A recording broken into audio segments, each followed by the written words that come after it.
आत्मा जानती है कि हम पतित हैं। नाम तो बहुत बड़े बड़े रख दिए हैं, श्री श्री 108, श्री श्री 1008, मन डबल श्रेष्ठ हैं, ऐसे अपन को समझते हैं। अब श्री श्री का टाइटल तो वास्तव में एक शिव बाबा का है, दूसरा कोई का नहीं हो सकता। कैसे? श्री कौन? श्री है देवताएं। देवता उनको कहा जाता है जो 16 कला संपूर्ण होते हैं। उन 16 कला संपूर्ण सतयुग के देवताओं को, चाहे राधा हो चाहे कृष्ण हो, उनको बनाने वाला कौन? और वो बनाने वाला भी साकार में होगा या निराकार बिंदी होगा? साकार होगा। साकार होगा तो उनसे भी श्रेष्ठ हुआ। किनसे? जो 16 कला संपूर्ण सतयुग के देवताएं होते हैं, उनको भी जन्म देने वाला उनका बाप हुआ। उनको कहेंगे श्री श्री स्वामी 1008 अथवा 108 सत्य चित्त आनंद। उनके टाइटल को ये देहधारी धर्मगुरु लेकर के बैठे हैं। अब उनसे पूछो, क्या तुमने 108 का संगठन बनाया? उस माला का संगठन तुमने बनाया जिस माला को सारी दुनिया के हर धर्म के मनुष्य सिमरण करते हैं। कोई भी धर्म ऐसा नहीं है जिसमें माला का स्मरण न किया जाता हो। एक ही भारत में कितने 108 श्री श्री सच्चिदानंद बैठ जाते हैं, सदगुरु बन करके बैठ जाते हैं, टाइटल ले लेते हैं। अब सदगुरु जगत गुरु एक होगा या अनेक होंगे? सारे जगत का गुरु तो एक ही होगा ना। तो वो बाप को कहा जाता है श्री श्री 108। देवताओं को तो सिर्फ कहेंगे श्री। ये गुमूत से पैदा होने वाले जो गुरु हैं, उनको श्री श्री कैसे कह सकते हैं? ये तो पतित एक्टिविटी से पैदा होते हैं। इनसे तो अच्छे तुम ब्राह्मण हो जो ब्रह्मा के मुख से पैदा होते हो। तुम ब्रह्मा मुख वंशावली ब्राह्मण हो, तुम फिर भी श्रेष्ठ हो। क्यों? कि तुम भ्रष्ट कर्मों को छोड़ रहे हो और श्रेष्ठ कर्मों को धारण कर रहे हो।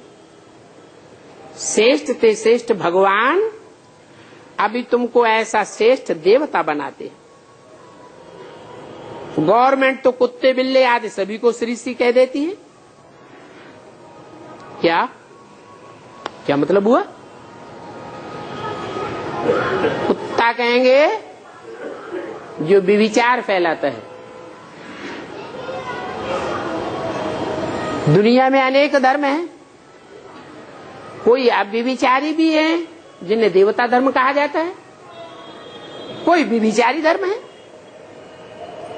तो दुनिया में व्यभिचार कब से पैदा हुआ? कौन सा धर्म आया जब से दुनिया में व्यभिचार पैदा हो गया? इस्लाम धर्म। तो इस्लाम धर्म कहो, मुस्लिम धर्म कहो, बात तो एक ही है।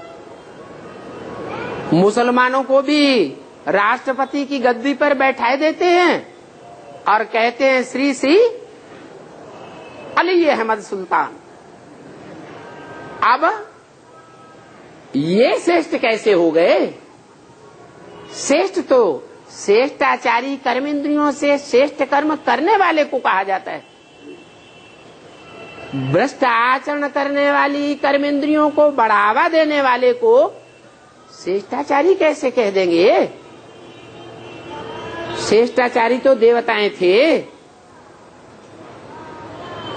तो ऐसे ऐसे कुत्ते बिल्लों को भी बैठाए देते हैं। बाबा ने बोला आगे चल के कोई क्रिश्चियन को भी बैठाए देंगे राष्ट्रपति बना करके।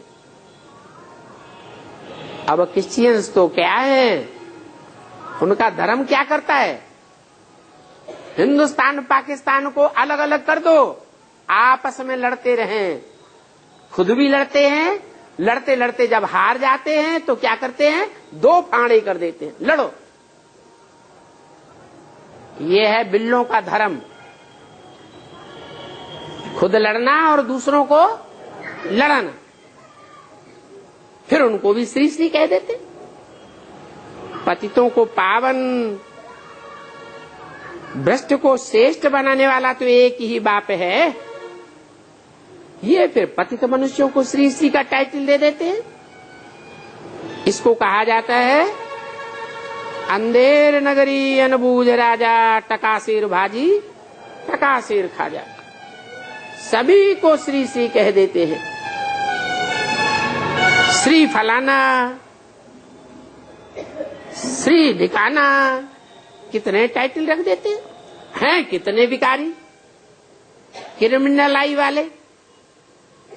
एक मिनिस्टर बाबा के पास आया था, कहा कि हमारी तो क्रिमिनल आई जाती है। अभी बाप समझाते हैं, बच्चे इस क्रिमिनल आई को छोड़ो और सिविल आई बनो। जब तक ये क्रिमिनल आई है तब तक तुम पतित ही कहे जावेंगे। क्या भले साधु सन्यासी बन जाओ, लेकिन क्रिमिनल आई तो जाती ही नहीं। इंद्रियों में श्रेष्ठ से श्रेष्ठ इंद्रिय कौन सी है, आंख। और आंख ही सबसे जास्ती धोखा देती है। आत्मा जब पतित बन जाती है तो पतित आत्माओं को ये श्रेष्ठाचारी इंद्रियां भी धोखा देती है। श्रेष्ठाचारी इंद्रियों में श्रेष्ठ कही जाती है आंख। ये आंख जब तक सिविल नहीं बनी है तब तक श्रेष्ठाचारी बन ही नहीं सकते।